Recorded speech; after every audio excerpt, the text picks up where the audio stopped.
Muito bem, levante a tua mão e diga comigo: nesta noite, a bênção derramada sobre a igreja de Corinto será confirmada em sabedoria e entendimento, também sobre a minha vida, em nome de Jesus. Amém e amém. Amém. Aplauda ao Senhor. Muito bem, nós vamos falar sobre o capítulo 16, que é o encerramento dessa carta, é a coroa realmente desse prato tão maravilhoso da igreja de Corinto, tantos aprendizados. Mas recapitulando, nós encerramos o capítulo 15, e o capítulo 15 é o maior capítulo da carta, onde o apóstolo Paulo, ele para aquela série de exortações, de mudança que ele desejava e esperava das pessoas de Corinto, no âmbito da sua correção moral, no âmbito da sua santificação, no âmbito do seu testemunho, assim por diante, e ele faz traz no capítulo 15 esse argumento profundo que implicava em valores que eles estavam relacionados à salvação, amém? Que era o caso da incredulidade que passou a acontecer dentro da igreja de Corinto com relação à ressurreição. Um grupo dentro da igreja, provavelmente influenciado pela seita dos saduceus. Se você lembrar dos saduceus, já falei várias vezes sobre isso. Eles não acreditavam na ressurreição. Provavelmente esse grupo se infiltrou na igreja de Corinto e as pessoas começaram a desprezar a ressurreição do Senhor. Então o capítulo 15 todo, o apóstolo Paulo está confrontando esse mal, porque não acreditar na ressurreição é invalidar a obra da fé, da cruz, da salvação, dos céus e do futuro, de tudo.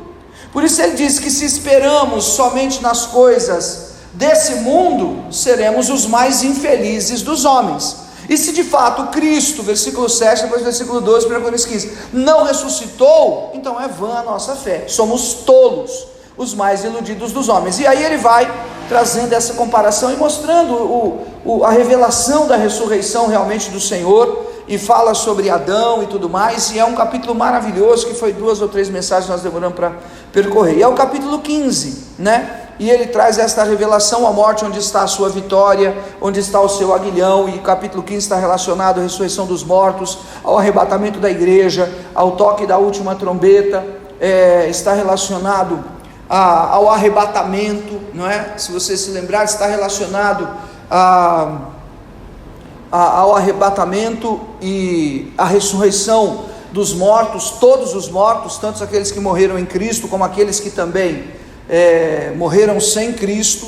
Então o capítulo 15 ele é de uma riqueza enorme, é onde ele para fazer então essa explicação assim tão rica, tão poderosa, tão profunda, porque até então, dos primeiros 14 capítulos, ele vinha falando sobre o problema da divisão, o problema da omissão das autoridades, problema de comportamentos errôneos, o problema da ceia. Se você se lembrar que as pessoas elas não celebravam mais a ceia com o entendimento do que realmente representava o pão e o vinho, mas iam lá para matar a sua fome, e haviam essas divisões todas. O capítulo 8, haviam os grupos dos fracos e dos fortes, por conta daquele problema da carne sacrificada aos ídolos, se podia comer. Então essa carta ela explana tantas coisas, gente, sobre idolatria, sobre salvação, sobre ressurreição dos mortos, sabe, sobre a conduta real e verdadeira de um homem.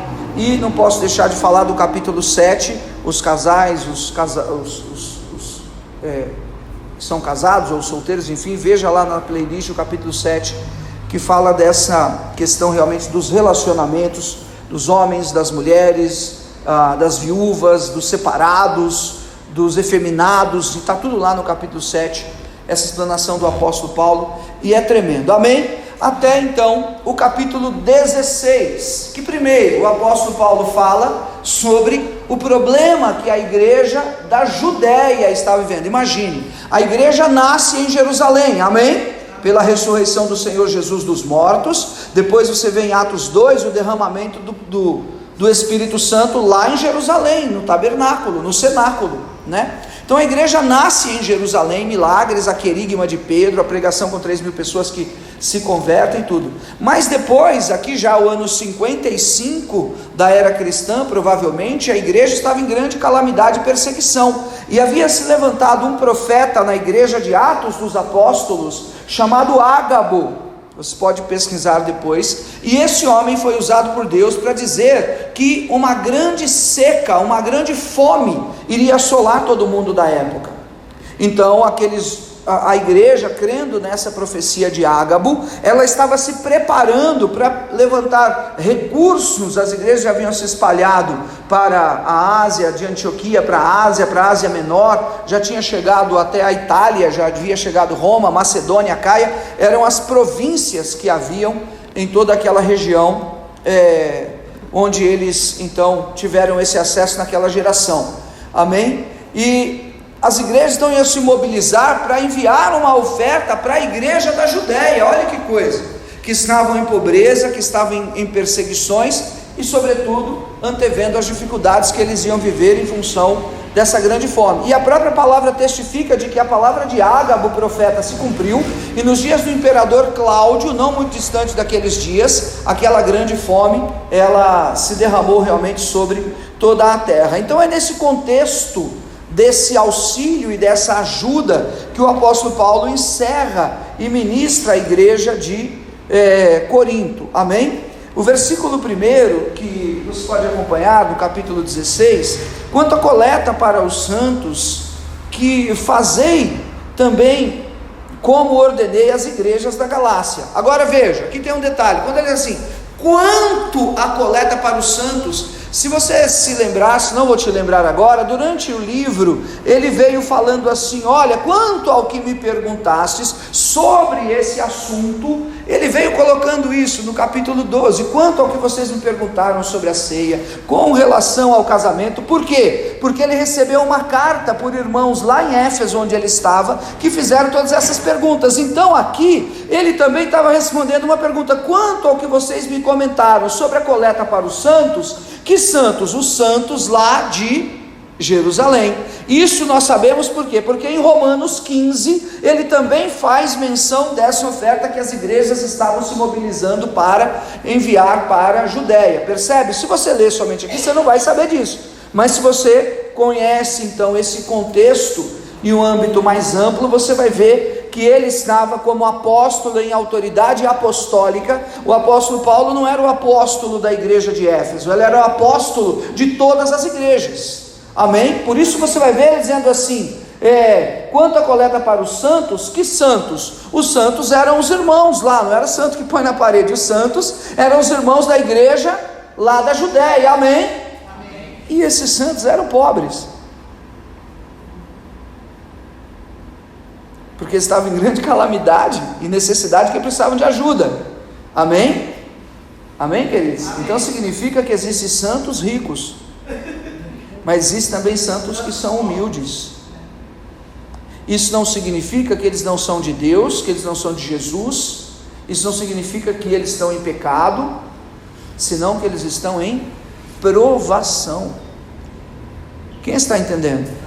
Olhe só a grandeza, pensa comigo, da reverência, do respeito que o apóstolo Paulo, como apóstolo em Éfeso, pedindo para a igreja de Corinto levantar uma oferta para os santos, que estavam em calamidade e perseguição lá na Judéia, não é?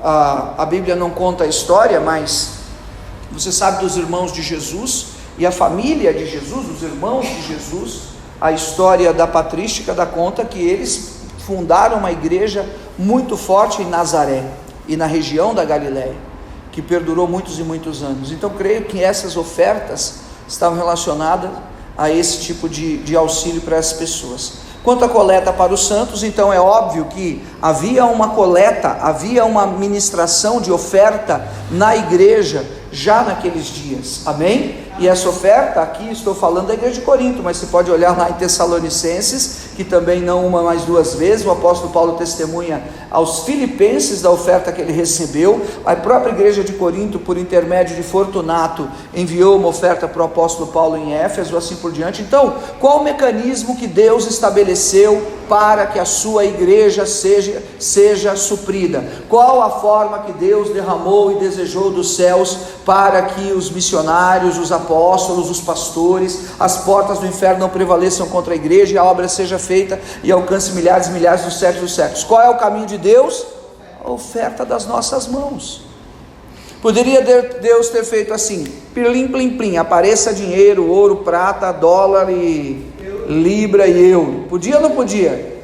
Podia, mas Ele escolheu o caminho de que o seu coração seja cativo de gratidão, cheio de amor, amém? E de revelação da palavra, e que você pegue a porção do que você ganha, que é a bênção do próprio Deus, e você doe para a casa do Senhor, e você oferte, amém? Com o teu dízimo, com a tua oferta. Deus estabeleceu esse princípio, amém? Fazei também vós como ordenei as igrejas da Galácia. Perceba, as igrejas da Galácia, quais são as igrejas da Galácia? As igrejas da Galácia, se você lembrar do mapa, você estiver em Jerusalém, em Israel, e você subir o mapa para o norte, como quem vai para Europa, você vai passar por Antioquia, depois vai passar pela Ásia Menor, eram províncias, você vai contornar e chegar a Macedônia, depois a Caia do outro lado do mar. Eram essas províncias. Então a igreja da Galácia está lá no capítulo 16 de Atos, a região frígio-gálata, não é? Então depois que termina as igrejas da Ásia, Éfeso, Esmirna, Pérgamo, Tiatira, Sardes, Laodiceia, eram igrejas como se fosse aqui, Praça da Árvore, Taboão da Serra, Juquitiba, Miracatu, igrejas assim, 30, 40, 50 quilômetros. Ô Jaime, atende lá, por favor. Por favor. Quem tivesse onde eu estava mesmo, me distraí. Região frígio-gálata. Então a igreja da Galácia está em um continente. A igreja da Galácia está em um continente.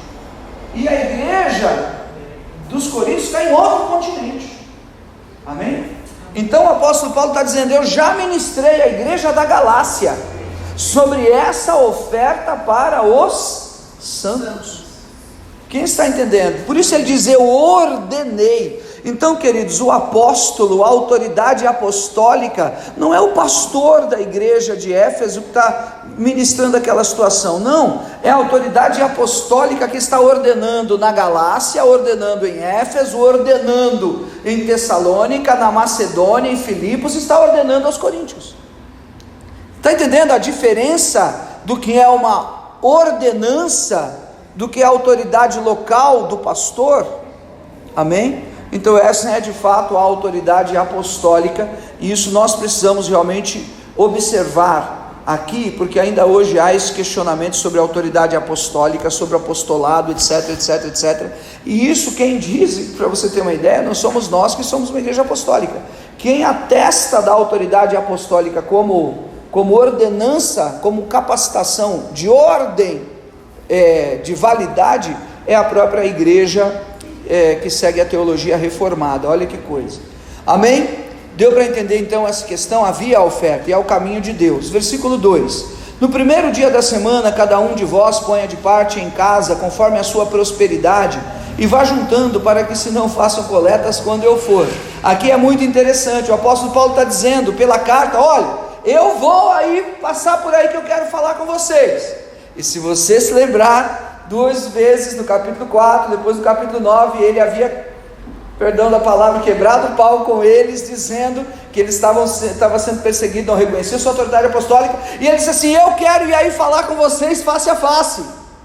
E aqui ele está dizendo de novo, que ele queria que aquela oferta fosse levantada antes dele chegar lá. Olha que coisa, segundo a sua prosperidade. Então quem tinha uma condição humilde, entregasse da porção que desejava. Quem tinha uma condição melhor, e haviam pessoas proeminentes, como já vimos na igreja de Corinto, preparasse também a sua oferta conforme a sua proeminência. Amém? Nesse primeiro lugar, há uma proporcionalidade na oferta. Amém? Segundo, o que ele estava dizendo, no primeiro dia da semana. Qual é o primeiro dia da semana? Qual é o primeiro dia da semana? O domingo. Que dia que a igreja então já se reunia? No domingo. Quem está entendendo? No domingo. E se você observar em Atos dos Apóstolos, eu queria até inclusive que você abrisse Atos dos Apóstolos, no capítulo 20, e o versículo 7. No primeiro dia da semana, estando nós reunidos com o fim de partir o pão, Paulo, que devia seguir viagem, no dia imediato exortava-os e prolongou o discurso até a meia-noite. Veja, lá na igreja de Atos dos Apóstolos 20, versículo 7, o apóstolo Paulo estava pregando quando? No primeiro dia da semana. Qual é o primeiro dia da semana? O domingo. Perceba, a igreja de Atos dos Apóstolos e a igreja que saiu de Jerusalém, ela não guardava mais o sábado. Em qual dia eles se reuniam? No domingo. Por que eles se reuniam no domingo? Porque o domingo é o dia da ressurreição, é o dia do Senhor. Apocalipse no capítulo 1, eu, João, me achei no dia do Senhor, cativo na igreja, na ilha de Pátimos. Qual o dia do Senhor? O dia do Senhor não o Senhor Deus, o dia do Senhor Jesus. Domingo. O domingo, o dia da ressurreição. Bispo, mas e o sábado? E o quarto mandamento, não é? Não terá outros deuses diante de mim, guardar meu santo sábado e tudo. Está lá esse mandamento, que ele está relacionado ao dia da graça, que é o sétimo dia que Deus descansou. E a graça é o que? Senão o descanso de Deus. Quem está entendendo? Uma explicação bem resumida, porque esse é um assunto polêmico até os dias de hoje, não é? Mas por que não guardamos o sábado? A igreja de Atos dos Apóstolos, ela tinha sido tentada pelos judaizantes para voltar a guardar a lei, lembra? Circuncisão, festas cerimoniais dos judeus, o sábado, a lua nova, o calendário judaico lunar, etc, etc, etc. E o apóstolo Paulo veio desconstruindo isso. Gálatas no capítulo 4, ele diz: como vocês converteram em Cristo Jesus, estão voltando aos rudimentos da lei. Ou Colossenses no capítulo 2, ninguém vos julgue por conta de comida, bebida, dia de sábado ou de lua nova. Então, de fato, a igreja, isso para a gente aqui parece chover no molhado, mas não é não, amém? Porque essa é uma confusão muito complicada, e muitas seitas que existem hoje aí, pregam a guarda do sábado como uma questão de consagração, mas quando você vai ver a profundidade da revelação, na realidade eles colocam que a igreja de Atos dos Apóstolos, ou melhor, a interpretação da igreja protestante pós-reforma, ela mudou o sábado para o domingo, e o domingo é exatamente a marca da besta. Cri. Não entendeu, né? Então conversa com seus amigos que são adventistas e pergunta para eles o que significa o sábado de verdade. Porque separar um dia para o Senhor é maravilhoso, não é? Que seja o sábado, ou o domingo, ou a segunda. O problema é a revelação que está por trás daquela guarda do sábado. Vá saber para você ver com seus amigos adventistas, que eles vão te explicar. E aqui para mim fica muito claro que o primeiro dia da semana era o dia onde eles se reuniam, porque eles se reuniam e iam trazer as suas ofertas. Era o dia onde eles celebravam a ressurreição do Senhor, amém? E assim por diante. Não faria sentido ministrar as igrejas da Galácia, as igrejas de bárbaros, de gregos, igrejas de romanos, para que eles se enquadrassem em uma condição de mandamentos que eram dos judeus. E que, para encerrar esse assunto, ore por mim para me sair desse assunto. Por fim, porque uma coisa vai emendando a outra na cabeça, o Antigo Testamento, gente, ele, é claro, ele era sombra, amém, de todas as coisas que já se manifestaram.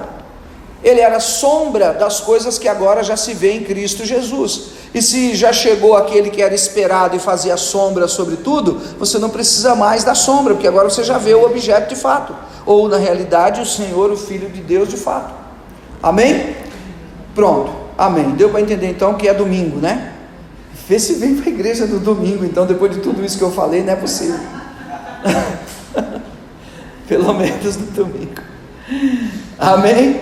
Então, no domingo era para que eles celebrassem aquela cerimônia e ali trouxessem e colocassem de parte, guardassem aquela oferta, conforme a proporcionalidade cada um tivesse, e não fizesse quando ele estivesse lá. Olha o zelo do apóstolo Paulo, ele não queria que falasse de dinheiro em sua presença. Por que, bispo? Se você se lembrar, senão eu vou te lembrar, o enredo da carta era uma grande desconfiança que havia sobre a vida do apóstolo Paulo. Você se lembra que em Corinto foi a igreja onde ele não recebeu aporte, ninguém deu oferta para ele, nada, e ele depois também não quis, ele foi trabalhar com as próprias mãos e conheceu Áquila e Priscila, e faziam tendas, lembra? É isso que está aqui dentro. Então ele está dizendo, quando eu chegar aí, eu não quero que vocês mexam de dinheiro, deixe tudo preparado antes. Percebe o que está acontecendo aqui? É muito mais sério do que... E você imagina, ele não mexeu em dinheiro, mesmo assim ele foi perseguido, atacado, chamado de mercenário lá na 2 Coríntios. Imagine se ele tivesse recebido o dinheiro deles, né? Então realmente é uma situação complicada, mas é a igreja de Deus, lembra? Amém, queridos? Amém. Quando eu tiver chegado, enviarei com cartas para levarem as vossas dádivas a Jerusalém. Então quando ele chegar, ele estava com a intenção de ir de Éfeso até lá a Acaia, até a igreja de Corinto, e aí então ele encaminhar com cartas irmãos de confiança da igreja de Corinto, e para fazer a viagem até Jerusalém, até a Judéia, para levar essas dádivas, para levar essas ofertas, e que fossem pessoas que fossem aprovadas por eles. Está escrito no versículo 3, e ele diz assim, e se ainda assim não for suficiente, e vocês quiserem, versículo 4, se convier, eu também vou com eles, ou eles vão comigo. Você percebe que ele está cercando esse assunto de uma maneira assim muito grande. Por quê? Porque de fato haviam essas asseverações contra eles. Se você observar lá Timóteo, o apóstolo Paulo fala, e ele menciona aqui que vai enviar a Corinto Timóteo a Corinto. Lá na carta de Timóteo, o apóstolo Paulo fala daqueles que pregavam já naquela época por cobiça, por ganância, né? Então ele está revestindo realmente tudo isso aqui, né? Aquele pastor muito antigo que se converteu nas primeiras décadas 50, 60, ele dizia que um pastor tem que tomar cuidado para ele não cair por causa de 3 barras: a barra do ouro, a barra da saia e o conhaque São João da Barra. As três coisas que podem derrubar a barra do ouro. Quem concorda comigo que é muito tremendo? Amém? Eu estou apenas citando, dá para contar sem número de histórias sobre isso aqui, amém?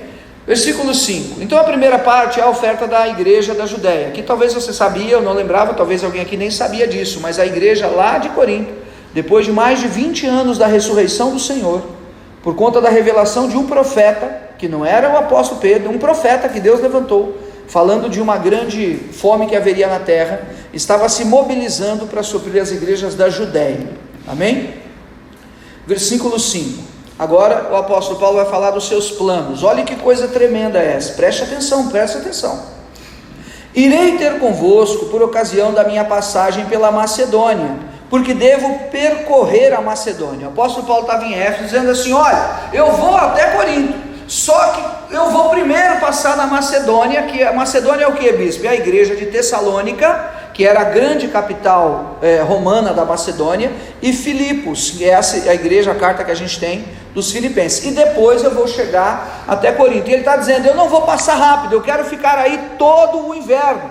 Por quê? Porque no inverno dá para viajar, eles viajavam de barco, e por conta do rigor do inverno, ele não teria como viajar, durava 3 a 4 meses, é o período que, então ele ia ficar lá na cidade de Corinto, amém? Irei ter convosco por ocasião da minha passagem pela Macedônia, porque devo percorrer a Macedônia, e bem pode ser que convosco me demore, ou mesmo passe o inverno aí, para que me encaminheis nas viagens que eu tenha de fazer.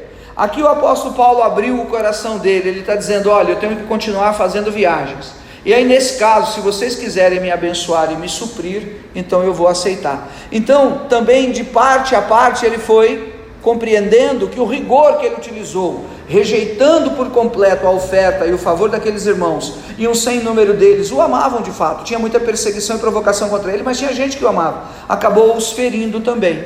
Então a sabedoria dele abrindo aqui essa oportunidade para que aqueles irmãos pudessem suprir a continuidade das suas viagens. Deu para entender? Sim. Amém?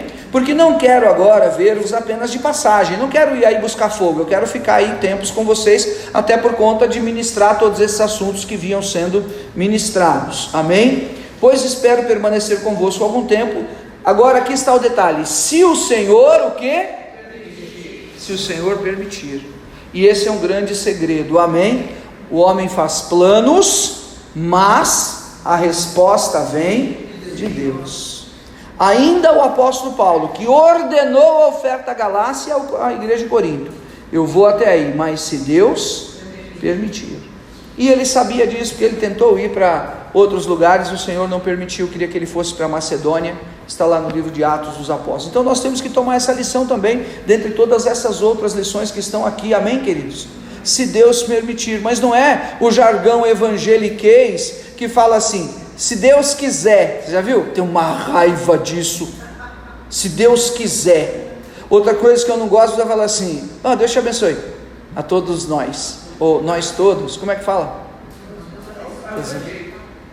É o Satanás mesmo da mentira, da incredulidade, né? Então, se Deus permitir, ou seja, a minha intenção é essa, eu vou fazer isso é bênção, está no meu coração, mas eu quero apresentar esse plano, esse propósito a Deus, e não vou usar como desculpa lutas, dificuldades, recursos, nada, porque eu quero de fato romper e quero ir, mas nós temos que apresentar os nossos propósitos, caminhos realmente ao Senhor, amém? Esse é o exemplo do próprio grande apóstolo Paulo. Ficarei, porém, em Éfeso até o Pentecostes. Então o apóstolo Paulo iria permanecer naquele ano até a festa de Pentecostes. O que nós vemos que ele ministrando, parece um contrassenso, mas não é. Você poderia ter raciocinado nisso. Olha, ele está dizendo para eles não guardarem o sábado e celebrarem no domingo, mas ele está guardando o Pentecostes. Quem está entendendo? Amém? Só que a igreja de Corinto, ela era cheia de gente de quem? Gregos e romanos, bárbaros, citas, escravos. E o apóstolo Paulo era judeu. Amém? Então os judeus, você vê que ele toma voto quando ele vai para aquela viagem a Jerusalém, que ele é preso, e assim por diante. Os judeus, eles tinham a condição e a conduta, obviamente, de preservar alguns costumes. É como entendemos, não só eu, mas muita gente aí, amém? Agora, o versículo 9, leia comigo: porque uma porta grande e oportuna para o trabalho se me abriu, e há muitos, meu Deus. O que significa esse capítulo 16, versículo 9? Olha, preciso ir aí com vocês, mas eu tenho que ficar aqui até o Pentecostes, porque uma porta muito grande se abriu para os trabalhos. Que trabalho era? Fazer tendas? Não, era a pregação da palavra. Da igreja de Éfeso, onde ele ficou mais de 3 anos, toda a Ásia ouviu a palavra de Deus. E tanto que você vê todas as igrejas que se fundaram. Na Ásia está primeiro Éfeso, Esmirna, Pérgamo, Tiatira, Sardes, Laodiceia, Filadélfia, que mais? Hierápolis, Colossenses e as igrejas todas da Galácia. Muita coisa, amém, queridos? Muita coisa. Estava lá, uma porta grande e oportuna. Se você se lembrar de Atos 19, é o momento dessa viagem que o apóstolo Paulo vai lá para Éfeso, e é quando tem aquele conflito em Éfeso por causa da Diana dos Efésios, lembra? Que eles ficam gritando 2 horas na cidade inteira, parecia um terremoto na cidade, falando sobre a Diana dos Efésios, porque o apóstolo Paulo estava pregando, e o espírito maligno expulsou o espírito maligno, as pessoas estavam se convertendo, estavam abandonando os nichos de Diana, não comercializavam mais, não vendia mais a estátua da deusa, que havia um grande templo lá. A cidade de Éfeso, ela tinha esse templo a Diana, e ela tinha templos já na época, e escolas na época de feitiçaria, de ocultismo e de magia. É uma história que você cai o queixo. Sabe como sabemos disso? Na década de 50 agora, hoje nós estamos em 2023, novembro, né? Na década de 50 agora, do século passado, foi descoberta uma biblioteca na cidade de Alexandria, no Egito, e lá estavam os escritos gnósticos da cidade de Éfeso, que haviam sido preservados. E quando os arqueólogos descobriram essa biblioteca, então eles foram verificar livros datados daquela época, e depois escritos por um historiador do ano de 175, falando das histórias da cidade de Éfeso, e eram livros, sabe do que? ocultismo, magia negra, feitiçaria, havia na cidade de Éfeso, naqueles dias. Então quando o apóstolo Paulo fala, a porta grande se abriu, mas muitos são os adversários, aí você começa a entender então qual era a grandeza da malignidade realmente de Satanás. Ele fala depois lá em carta aos Efésios da potestade do ar, assim por diante, amém, queridos? Tanto que eles foram perseguidos, foram apedrejados, eles viveram tantas dificuldades ali na cidade de Éfeso, por conta de todos esses males que haviam realmente ali, e o desejo dele era de ficar aquele período para completar essa obra. Por quê? Porque o único lugar que você vê na Bíblia, Deus falando que pelas mãos de Paulo, o Senhor falando que fazia milagres extraordinários pelas mãos de Paulo, é na cidade de Éfeso. Percebe um contraponto de grandeza de sinais, prodígios e maravilhas diferenciados, poderes extraordinários pelas mãos de Paulo, porque os seus aventais, lembra, e lenço de uso pessoal, expulsava demônios, curava enfermo. É esse contraponto da magia, do ocultismo e desses males todos. Então isso aconteceu onde? Lá em Éfeso, e está aqui em um único versículo toda essa história resumida, contada à igreja de Corinto, do porquê que ele então iria ficar lá. Amém, queridos? E a sabedoria, e eu creio que o Espírito Santo de Deus é que estava dominando o coração dele, para que ali ele então permanecesse. Então aqui estão esses planos do apóstolo Paulo. Quero ir a Corinto, mas primeiro vou passar na Macedônia, em Tessalônica e Filipenses, mas eu tenho que ficar aqui até o Pentecostes, e vou até aí se Deus permitir. E agora ele vai dizendo, mas se eu não for, eu vou mandar Timóteo, que é o versículo de número 10, amém? E se Timóteo for, vede que esteja sem receio entre vós, porque trabalha na obra do Senhor, como também eu. O apóstolo Paulo estava preocupado de enviar o jovem pastor que ele havia formado. Por que ele estava preocupado? Porque ele sabia que ia enviar a ovelha para o meio dos lobos, e se o pessoal lá não gostava dele, imagine só do jovem, amém? Além dos problemas que Timóteo tinha, você sabe que implicitamente na carta de Timóteo parece que ele é um pouco tímido, acanhado, implicitamente, mas claramente ele tinha uma enfermidade. Lembra que o apóstolo Paulo fala para ele tomar um pouco de água com vinho por conta dos problemas estomacais, tudo. Os teólogos dizem que o apóstolo Paulo, quando fala que é para o pessoal da igreja de Corinto receber ele como no Senhor, para eles não julgarem o menino, o pastor, o jovem, porque ele tinha o conhecimento da Escritura e a unção do Espírito de Deus para ministrá-los, mas para que eles realmente compreendessem essas dificuldades dele, e obviamente não matassem o menino lá. Alguns teólogos dizem que o medo do apóstolo Paulo era de que Timóteo fosse assassinado na igreja, porque só tinha gente boa lá, amém? Versículo 11, ninguém, pois, o despreze, perceba a autoridade dele para com aquelas pessoas, para que ninguém desprezasse Timóteo. Aqui você está vendo que o Timóteo ia ser enviado antes do apóstolo Paulo. E por que isso? Porque a ideia do apóstolo Paulo era de que Timóteo antecipasse a sua chegada lá em Corinto, para que ele fizesse então, junto com os irmãos, a coleta da oferta que ia para a Judéia, que de fato acontece, e de fato depois ele manda através de Timóteo e outros irmãos para a Judéia. É tremendo, né? Amém? Era por isso, o que de fato acontece. Mas encaminhai-o em paz, para que venha ter comigo, visto que o espero como irmãos. E ele estava dizendo também, olha, vocês abençoem aí com o dinheiro da passagem do Timóteo de volta, porque ele vai voltar aqui para me trazer notícias de vocês. Versículo 12, agora a chapa vai esquentar, amém? Quem está entendendo, diga amém. Amém. Deixa eu molhar o bico então.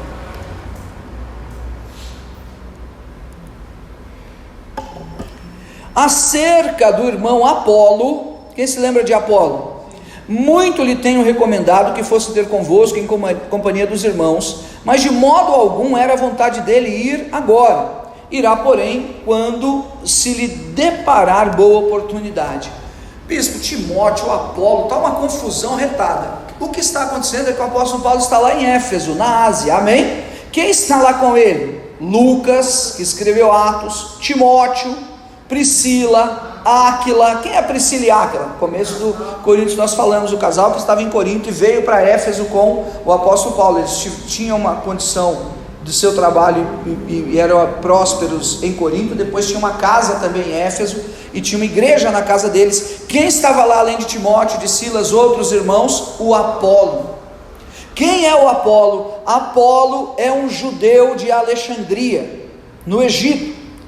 Esse Apolo, ele era um homem muito conhecedor, com profundidade da Torá, do Antigo Testamento, da lei e dos profetas. Por quê, bispo? Porque a cidade de Alexandria, ela era uma cidade lá no Egito, que havia uma comunidade judaica muito forte na época. Por isso o crescimento e a proeminência de Apolo na Escritura, amém? Tanto que Lucas, lá em Atos, ele diz, o único homem na Bíblia que é dito isso, de Apolo, que ele era um homem eloquente. Por quê? Porque lá em Alexandria, a cultura grega e a cultura e o conhecimento que ele recebeu como judeu, fez realmente com que ele fosse um homem de uma mensagem, de uma pregação muito refinada. E ele já havia tido contato com o Evangelho e ouviu falar de Jesus, mas ele não tinha profundidade de conhecimento. E esse homem, então, ele vem para Acaia. Acaia é a província onde está Corinto, e lá ele conhece Priscila e Áquila, que o evangelizam e mostram para ele a completude da revelação que ele já conhecia por alto, com profundidade, claro, no Velho Testamento, os sacrifícios, o templo de Jerusalém, a promessa do Messias e tudo mais. Mas ele então se converte com essa profundidade, é onde ele também se depara com o apóstolo Paulo. Ambos estão agora aqui em Éfeso, e o apóstolo Paulo está dando satisfação para o pessoal da igreja de Corinto, que ele insistiu com Apolo para que o Apolo fosse para Corinto, porque ele confiava, ele queria que o Apolo fosse, só que o Apolo não quis ir de jeito nenhum, ele não quis ir, amém? Mas quando for oportuno, ele então irá para lá. A história interessante sobre o Apolo, né, falando sobre a cidade de Alexandria. Em Alexandria é onde foi traduzida a Septuaginta. A Septuaginta você já ouviu falar. O que é a Septuaginta? É o Antigo Testamento do hebraico traduzido para o grego. E foi traduzido onde? Lá em Alexandria, com esses 70 judeus eruditos que traduziram para o grego. Então a cultura e o conhecimento era muito grande na cidade de Alexandria, e daí a gente entende essa formação e bagagem do Apolo, que muitos dizem que é o escritor da carta dos Hebreus, mas não se sabe. E aqui também o apóstolo Paulo está tratando uma ferida que estava exposta, muito importante. Qual era a ferida? A divisão que havia na igreja. Lembra lá do início? Eu sou de Paulo, eu sou de Apolo. Por quê? Porque o Apolo, ele chega na igreja de Corinto, conheceu Áquila e Priscila e vai para a igreja, quando o apóstolo Paulo havia acabado de sair. Eles não se encontraram em Corinto. Eles vêm se encontrar por intermédio de Priscila e Áquila depois em Éfeso. Então o apóstolo Paulo plantou a igreja de Corinto, e depois o Apolo veio e regou. Então tinha gente que gostava do fundador, que era o apóstolo Paulo, e outros gostavam, por isso a divisão. E depois Pedro esteve pregando lá também, e aí ficou aquela confusão toda. Aqui ele está voltando nesse assunto lá do início, dizendo: olha, vocês podem estar divididos, mas nós não, o Apolo está comigo aqui em Éfeso. Amém? Então é realmente muito importante assimilar essas coisas, porque senão dá a impressão que o apóstolo Paulo é o mocinho e o Apolo é o bandido, mas não é isso. Amém, queridos? Deu para entender? Que nem a minha sobrinha, eu estava lá, passando lá na casa da minha mãe, entrou um repórter falando que tinha morrido não sei quantas pessoas dos palestinos, porque Israel estourou uma bomba no hospital. Aí a minha sobrinha virou para mim e falou: ô tio, eu pensei que Israel era o mocinho da história. E achei graça o raciocínio dela, né? E às vezes você fica: Paulo é Paulo, Apolo é o bandido da história. E não é isso, né? Isso aqui então realmente trata também essa questão. Então, queridos, nós pastores, cada um tem uma porção para derramar sobre a igreja. Amém?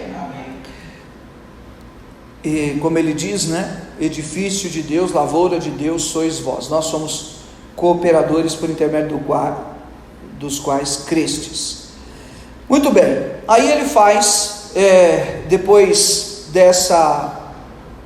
da menção de Timóteo e de Apolo, 2 conselhos para eles, aí no âmbito mais pastoral mesmo, e da preocupação que ele tinha com eles: sede vigilantes Permanecei firmes na fé, portai-vos varonilmente, fortalecei-vos, todos os vossos atos sejam feitos com amor. Claro, depois que ele falou de Apolo, ele fala: gente, põe a mão na consciência, vocês receberam pelo poder da graça, o poder de Jesus Cristo, o poder do Espírito Santo, dons e tudo mais, né?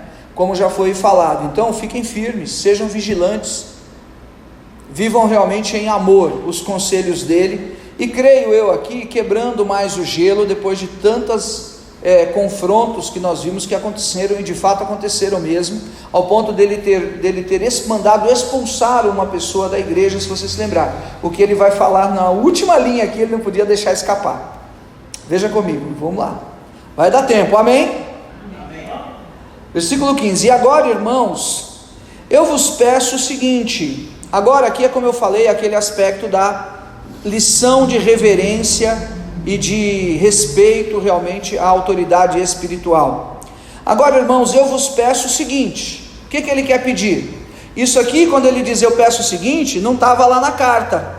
Lembra a carta? Paulo, queremos saber da carne, queremos saber do casamento, queremos saber da ceia. Isso aqui não estava. Eu quero pedir para vocês. Ele está colocando dele mesmo, da revelação, do entendimento dele, do Espírito Santo. Eu vos peço o seguinte. O que ele vai pedir? Sabeis que a casa de Estéfanas são as primícias da Acaia. O que ele está dizendo? Os primeiros a se converter na Acaia é o estado, e Corinto é a província, é a cidade. O estado, Acaia, e como aqui, estado de São Paulo, a cidade da Praça da Árvore. Quer dizer, não tem nada a ver. Acaia e Corinto. Então quem é a primícia do estado, da província da Acaia? A casa desse homem que se chamava Estéfanas, amém? E que se consagraram ao serviço dos santos. Eu quero pedir para vocês o seguinte: preste atenção em homens como Estéfanas, preste atenção em homens como da família e da casa toda de Estéfanas. Versículo 16: que também vos sujeiteis a estes tais. O que ele está olhando, dizendo? Olha, sabe o Estéfanas, a Cloé, sabe a família dele? São os pastores formados, são as primícias, e precisam de fato de serem honrados por vocês. E estava tratando aqui de novo, que ele vem resgatando, que é a autoridade dos pastores locais, que era a autoridade dos presbíteros locais. Lembra que eu expliquei gastando bastante tempo, que os presbíteros são os bispos da igreja, bispos locais, e os bispos são os bispos supervisores das igrejas como um todo. Então ele está trazendo essa moral, esse respeito e essa necessidade de reverência para aqueles irmãos, que são as pessoas que se consagraram ao serviço dos santos. Por vezes eu já falei e repito, onde você for e você encontrar um pastor, uma pastora, um presbítero, um irmão nosso que é um pastor, você tenha respeito e reverência, onde for no Brasil, nos Estados Unidos, na Europa, na Bahia, no interior, onde você for, porque seguramente por trás dessa pessoa há uma história de abnegação, há uma história de renúncia, há uma história de sacrifício. É isso que ele está dizendo aqui, em outras palavras, traduzindo para a nossa realidade. Sabeis que a casa de Estéfanas são as primícias da Acaia, e que se consagraram ao serviço dos santos. Então que vocês também se sujeitem a estes homens. Ou seja, eles estão falando da parte do Espírito de Deus. E talvez se tivessem ouvido ao Estéfanas, Fortunato, ao Acaico, a casa de Cloé, etc., não teria tantos daqueles problemas que ali estavam. Mas a carnalidade dominou, o problema das mulheres, o problema do véu, o problema de rebeldia, problemas que estava fazendo com que a igreja estivesse lá com gente enferma e gente doente, e assim por diante. Amém? Versículo 16, né? Como também a todo aquele que é cooperador e obreiro. Então ele está dizendo assim: olha, você tem um corpo aí de oficiais da igreja, pastores, o Estéfanas, o Fortunato, o Acaico, tem um corpo de obreiros, tem pessoas aí servindo a Deus. Então as pessoas precisam realmente de ser respeitadas, precisa de haver o entendimento daquilo que o Senhor as levantou. Amém? Isso precisa de fato ser resgatado, porque às vezes as pessoas começam a passar por cima das autoridades, dos líderes de ministério, das pessoas na igreja, assim por diante, não é verdade? Eu sempre cito o exemplo da Assembleia de Deus. Você já viu o porteiro da Assembleia de Deus? Ele manda na igreja toda, fica lá na porta: a paz do Senhor, irmão. E vai lá alguém, entra de bermuda, que você vai ver, você vai tomar uma cajadada. Aliás, tem uns irmãos que estão vindo de bermuda, que bom, deixa pra lá. Como assim? Vamos lá, onde eu estou? 17. Alegro-me com a vinda de Estéfanas, de Fortunato e de Acaico, porque eles supriram o que da vossa parte faltava. Então percebe, irmãos, como fecha o circuito? Quem foi que trouxe as informações para ele em Éfeso? Esses irmãos da casa de Cloé, amém? Esses irmãos é que trouxeram a carta lá de Éfeso para ele, o Estéfanas, o Fortunato e o Acaico, e eles supriram o que da vossa parte faltava. Eles trouxeram para ele uma oferta, amém? Faltava da parte deles, eles não haviam contribuído, eles acharam que realmente o apóstolo Paulo era algum tipo de interesseiro, mas aqui está o sentimento, o coração desses homens que vieram suprir a ele lá em Éfeso, amém? Tanto que ele só trabalhou na cidade de Corinto, nenhuma das outras igrejas o apóstolo Paulo trabalhava, porque ele era suprido pelas igrejas, amém? Versículo 18: porque trouxeram refrigério ao meu espírito e ao vosso, ou seja, vocês entregaram, ficaram livres porque queriam abençoar, e eu também tenho aqui a bênção e a provisão para poder dar o encaminhamento, que ele ia ficar até o Pentecostes, ia demorar muito tempo ainda, amém? Reconhecei, pois, homens como estes. Então, o sacerdote, queridos, vamos dizer, tido sacerdote, o Estéfanas, vamos dizer, o pastor da igreja tem que ter nós temos que ter o que? Sujeitar-se a ele, submeter-se a ele, a submissão, a autoridade espiritual, reconhecimento da vida daqueles homens, amém? Então essa parte, essa passagem que ele fala aqui, tratando e endossando a autoridade dos pastores locais, é realmente uma das coisas mais nobres, e que não estava no pedido da carta, porque é óbvio que a igreja também rejeitava os pastores locais, é óbvio, amém?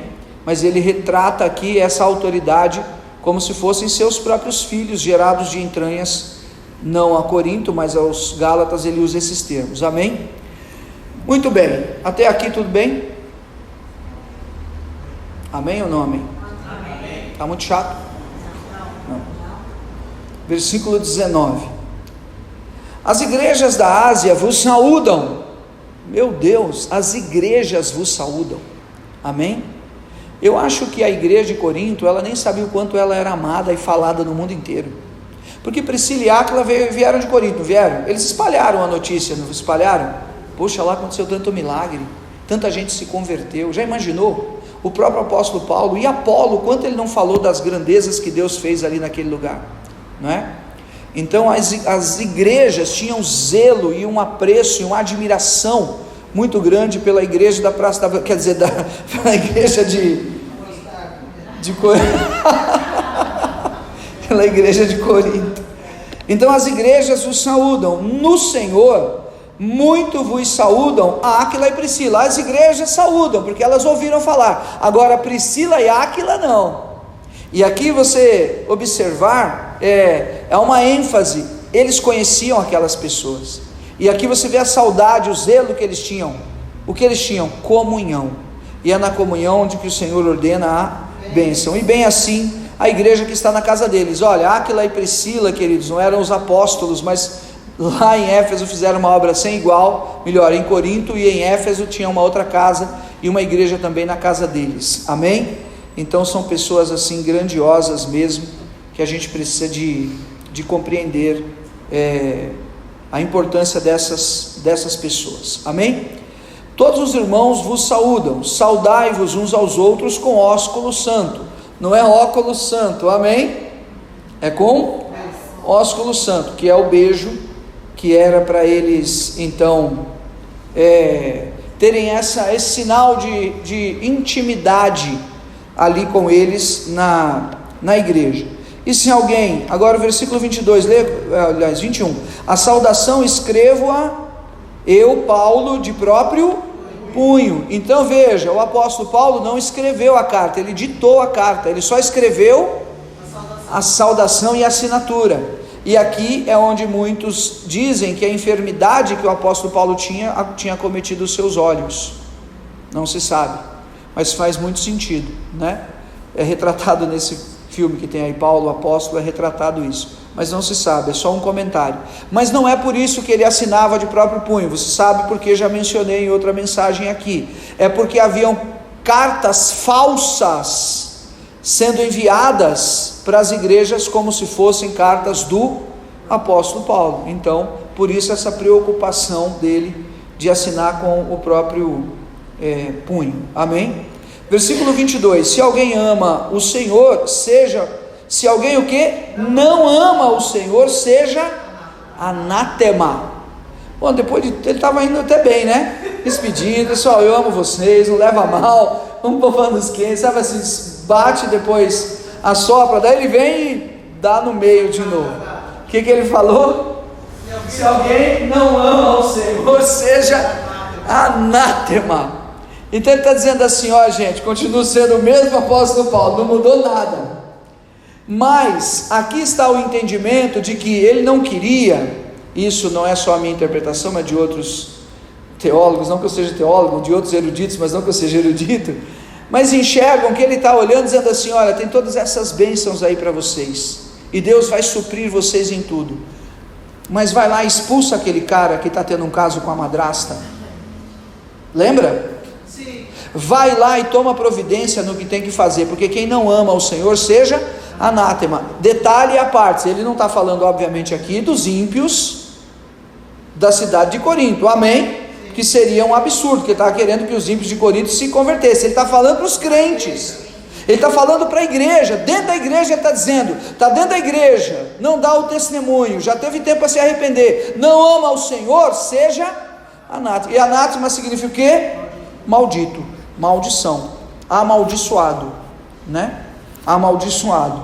Então era algo realmente muito sério, a autoridade apostólica é algo realmente muito sério. Haja visto que você conhece Atos 5, que o Ananias lá e Safira expiraram a própria vida, porque mentiram para Pedro, né? Para o Espírito Santo, né? Então realmente era muito sério o que se passava. 23, a graça do Senhor Jesus seja convosco. Claro, não poderia ser outra coisa senão a graça do Senhor que os aceitava na condição que vinham dos ídolos e tudo mais. É só o favor imerecido de Deus, a graça, para que essa anuência estivesse sobre eles. O meu amor seja com todos vós em Cristo Jesus. Amém. Amém, glória a Deus. Até aqui, queridos, aplauda ao Senhor, glória a Deus, Deus abençoe, em nome de Jesus. Vamos ficar em pé, em nome de Jesus. Eu creio que Deus é poderoso para despertar o entendimento, o desejo do coração, confirmar ainda mais o que Ele tem para realizar na nossa vida, em nome de Jesus. E você que vai acompanhar posteriormente, possa ser uma bênção também para você, amém?